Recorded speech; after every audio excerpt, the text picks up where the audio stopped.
Hello guys, welcome back on my YouTube channel. आज के video में हम बात करेंगे ऑपरेशन थिएटर में। ऑपरेशन थिएटर की डेफिनेशन की बात करेंगे और उसके बाद में अपन बात करेंगे ऑर्गेनाइजेशन ऑफ ऑपरेशन थिएटर, मतलब फिजिकल सेटअप कैसे ऑर्गेनाइजेशन ऑफ ऑपरेशन थिएटर कैसे होता है, फिजिकल सेटअप कैसे होता है इसका, और कौन कौन से मतलब पर्सनल की रिक्वायरमेंट होती है उनके बारे में। तो वीडियो के लास्ट तक बने रहना। तो सबसे पहले अपन देखते हैं definition. Operation theatre OT. Operation theatre को जनरली अपन समझे तो क्या है, जहाँ पे ऑपरेशन को परफॉर्म किया जाता है वही क्या हो गया, ऑपरेशन थिएटर हो गया। वे रूम जिसके अंदर ऑपरेशन किया जाता है वो ऑपरेशन थिएटर होता है। अब ऐसे है कि ऑपरेशन थिएटर या ऑपरेटिंग रूम जो होता है वो स्टेराइल होना चाहिए। नॉर्मली अपन देखते हैं वार्ड के अंदर ऑपरेशन क्यों नहीं होता, क्योंकि वहाँ पे स्टेरिलाइजेशन और एसेप्सिस मेंटेन नहीं होता। तो ऑपरेशन थिएटर में स्टेरिलाइजेशन और एसेप्सिस मेंटेन होना चाहिए, क्योंकि ऑपरेशन क्या है, एक इन्वेजिव प्रोसीजर है। ऑपरेशन के टाइम चीरा फाड़ा तो होता ही है, तो इन्वेजिव प्रोसीजर हो गई तो बैक्टीरियल इन्फेक्शन के चांस ज़्यादा होते हैं, इसलिए ऑपरेशन के टाइम पे एसेप्सिस को मेंटेन करना होता है। तभी ऑपरेशन का अलग से रूम या थिएटर होता है। तो अपन देखते हैं ऑपरेशन थिएटर क्या है, इसकी डेफिनेशन समझते हैं। तो ऑपरेशन थिएटर क्या है, ये एक यूनिट होती है जिसके अंदर वन और मोर ऑपरेशन सूट्स, जिसके अंदर एक या एक से ज्यादा ऑपरेशन सूट किए जाते हैं। Common infrastructure of suit, suit के लिए क्या होता है, कॉमन इंफ्रास्ट्रक्चर होता है। जैसे आप समझो आई का ऑपरेशन चल रहा है तो उसके लिए जो भी ऑपरेशन सेटअप तो एक के लिए बना है, लेकिन वहां पे साथ में कितने ऑपरेशन हो रहे हैं, 10 ऑपरेशन, 20 ऑपरेशन। तो यूनिट होती है जिसके अंदर वन और मोर ऑपरेशन सूट किए जाते हैं। Common infrastructure of suit, suit के लिए क्या होता है, कॉमन इंफ्रास्ट्रक्चर होता है, मतलब वही सारे रिक्वायरमेंट होती है, वही एनेस्थीसिया होता है, वही स्टाफ होते हैं और जितने भी इक्विपमेंट चाहिए होते हैं वही होते हैं। तो common infrastructure of suit, suit के लिए कॉमन इंफ्रास्ट्रक्चर होती है। लाइक चेंजिंग एरिया, इसके लिए चेंजिंग एरिया भी होता है। डॉक्टर भी चेंज करते हैं, मतलब स्टेराइल गाउन वगैरह पहनते हैं, क्योंकि ऑपरेशन थिएटर में हमेशा स्टेराइल चीज़ें ही यूज की जाती है, इसलिए स्टेराइल गाउन का यूज किया जाता है।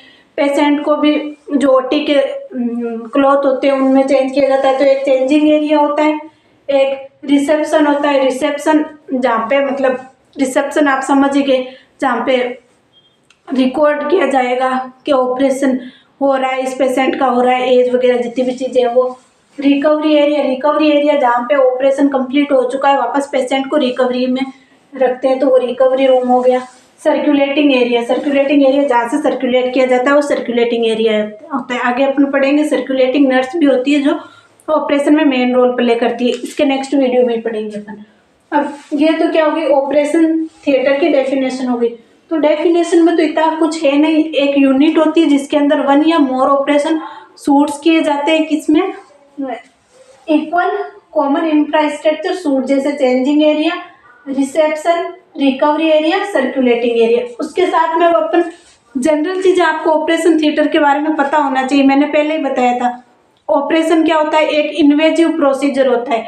तो ऑपरेशन के अंदर चीरा फाड़ा होता है, इसलिए अपन को एसेप्सिस मेंटेन रखने की रिक्वायरमेंट होती है। इसलिए जितनी भी ऑपरेशन थिएटर में रिक्वायरमेंट होती है ना, वो स्टेराइल चीज़ों की रिक्वायरमेंट होनी चाहिए, क्योंकि यहाँ पे सेकेंडरी इन्फेक्शन, बैक्टीरियल इन्फेक्शन वगैरह के चांस ज़्यादा होते हैं, क्योंकि इन्वेजिव मैनर्स होता है। इसलिए यहाँ पे एसेप्सिस को मेंटेन रखना चाहिए।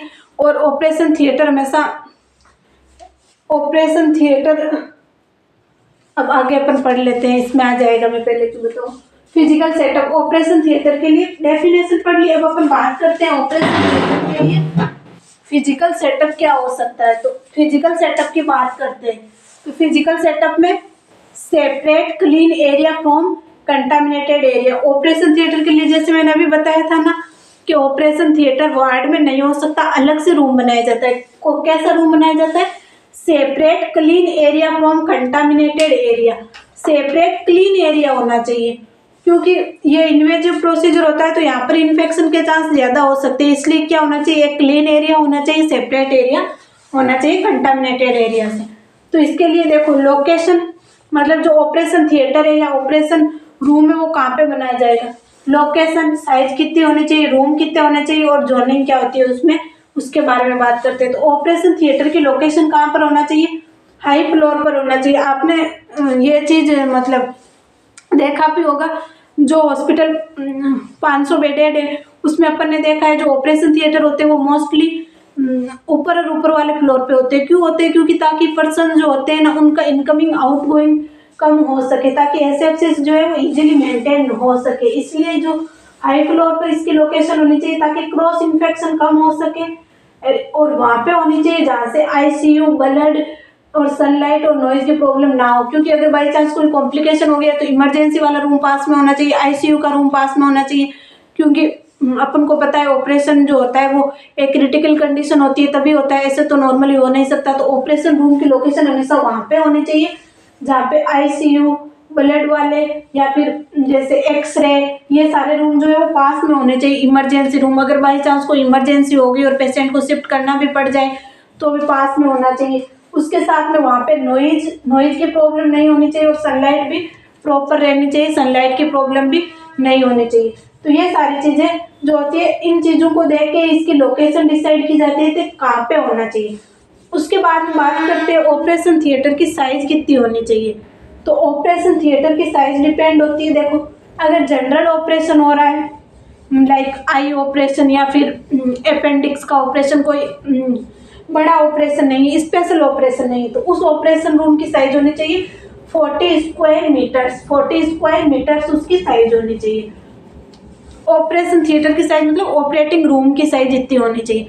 अगर जो ऑपरेशन है वो क्या हो रहा है, स्पेशल ऑपरेशन हो रहा है, जैसे हार्ट का ऑपरेशन, लीवर ट्रांसप्लांटेशन, तब उसकी साइज कितनी होनी चाहिए, 60 स्क्वायर मीटर होनी चाहिए।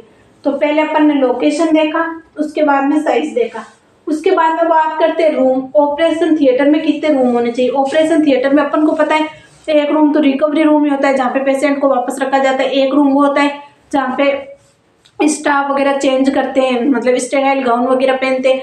एक रूम वो होता है जहाँ पे मतलब हेड नर्स जो होती है वो सारा रिसेप्शन का काम करती है। और एक रूम वह होता है जहाँ पे ऑपरेशन परफॉर्म किया जाता है। तो इतने सारे रूम होते हैं। तो अपन देखते हैं ये किस बेसिस पे अपन डिसाइड करते हैं कि ऑपरेशन थिएटर में कितने रूम होने चाहिए और कितने रूम नहीं होने चाहिए। फिजिशियन ये डिसाइड करते हैं कि ऑपरेशन को परफॉर्म करने वाले डॉक्टर्स कितने हैं, हॉस्पिटल कितने, अगर 15 बेडेड हॉस्पिटल है या कितना बड़ा हॉस्पिटल है उस पर डिपेंड करता है।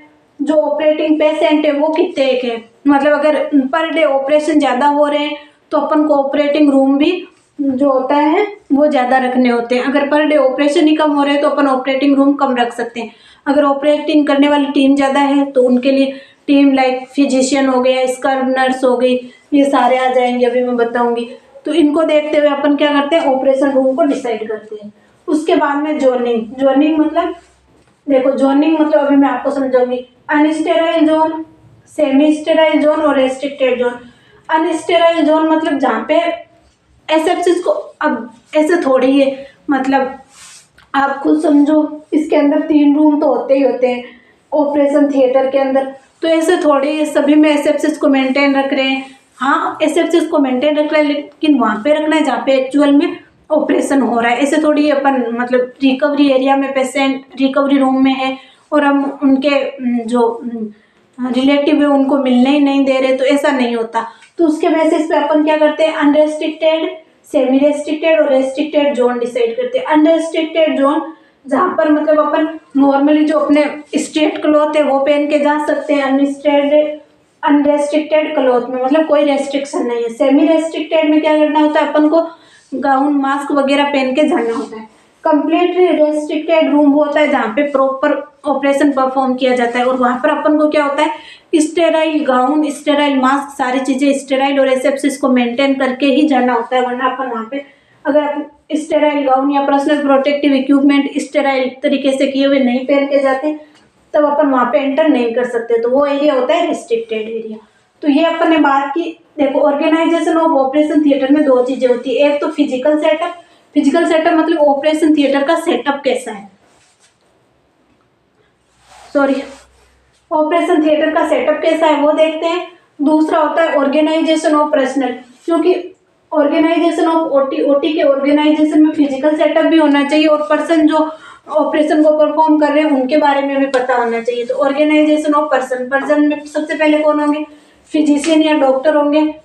फिजिशियन या डॉक्टर होंगे जो ऑपरेशन को परफॉर्म करेंगे, तो फिजिशियन या डॉक्टर। उसके बाद में असिस्टेंट डॉक्टर, डॉक्टर को असिस्टेंट करने वाला, जो डॉक्टर बोलेंगे उसके अकॉर्डिंग स्टेचेस लगा दे तो वो हो जाएंगे असिस्टेंट डॉक्टर। इन सबको पर्सनल प्रोटेक्टिव इक्विपमेंट पहनने होते हैं, वो भी स्टेराइल तरीके से किए हुए। उसके बाद में होती है नर्स। नर्स भी 3 टाइप की होती है। देखो, सर्कुलेटिंग नर्स। सर्कुलेटिंग नर्स मतलब जो सर्कुलेट कर सकती है, जो जिसके अनस्टेराइल क्लॉथ पहन रखे होते हैं, जो ओटी रूम के अंदर और बाहर आ जा सकती है। Scarf nurse. स्कार्फ नर्स मतलब स्कार्फ वहाँ पे साफ सफाई करती है, मतलब स्टेरिलाइजेशन मेंटेन करती है और ऑपरेशन में हेल्प करती है। कोई भी इंस्ट्रूमेंट सर्जन को देना होता है तो उसमें हेल्प करती है, वो होती है स्कार्फ नर्स। उसके बाद में head nurse. Head nurse maintain करती है कि क्या क्या रिक्वायरमेंट है, कौन कौन सी नर्स का कौन कौन सा काम है, ये सारे कौन मेंटेन करती है, हेड नर्स मेंटेन करती है। तो 3 टाइप की नर्स होती है। उसके बाद में एनेस्थेटिक होता है। एनेस्थेटिक जो एनेस्थीसिया प्रोवाइड करता है वो एनेस्थेटिक होता है। एनेस्थेटिक मशीन के थ्रू प्रोवाइड किया जाता है। एनेस्थेटिक की भी क्वालिटी होनी चाहिए, उनको पता होना चाहिए कौन से रूट से एनेस्थीसिया देना है, कौन सी सर्जरी में कितना एनेस्थीसिया देना है। अगर एनेस्थीसिया से वापस रिकवरी नहीं हुई तो इसके क्या क्या कॉम्प्लिकेशन हो सकते हैं, ये सारी चीज़ें एनेस्थेटिक्स को पता होना चाहिए। एक्सरे रूम वाला होता है, मतलब एक्सरे करने वाला होता है, क्योंकि अगर बाई चांस कोई कॉम्प्लिकेशन वगैरह हो जाए तो वो भी होता है। डिस्पोजेबल स्टाफ होता है। इस डिस्पोजेबल स्टाफ मतलब डी ग्रेड के जो होते हैं वो भी होता है। तो ये अपन ने पढ़ा है complete organisation of operation theatre. पहले अपन ने डेफिनेशन पढ़ी, उसके बाद में इसका फिजिकल सेटअप और ऑर्गेनाइजेशन ऑफ पर्सनल पढ़ा। अब नेक्स्ट वीडियो में अपन बात करेंगे जो नर्स है ना, उनके क्या क्या रोल है। सर्कुलेटिंग नर्स, स्कार्फ नर्स और हेड नर्स, तीनों के अलग अलग रोल होते हैं, उनके बारे में बात करेंगे। Thank you.